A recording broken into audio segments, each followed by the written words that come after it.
Ticket ছাড়াই দেখা যাবে টি-20 বিশ্বকাপের উদ্বোধনী ম্যাচ। আজকে থেকে শুরু হচ্ছে টি-20 বিশ্বকাপের আসর এবং উদ্বোধনী ম্যাচেই পাকিস্তান বনাম নেদারল্যান্ডস মুখোমুখি হবে এবং সেই উদ্বোধনী ম্যাচে টিকিট ছাড়াই দর্শকরা মাঠে ঢুকে খেলা দেখতে পারবেন। এটা সুযোগ করে দিয়েছে শ্রীলঙ্কা ক্রিকেট বোর্ড।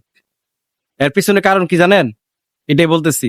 শ্রীলঙ্কা দেশের ক্রিকেট ফ্যানরা মাঠে ঢুকে খেলা দেখবে না, তারা বিশ্বকাপ বয়কট করেছে।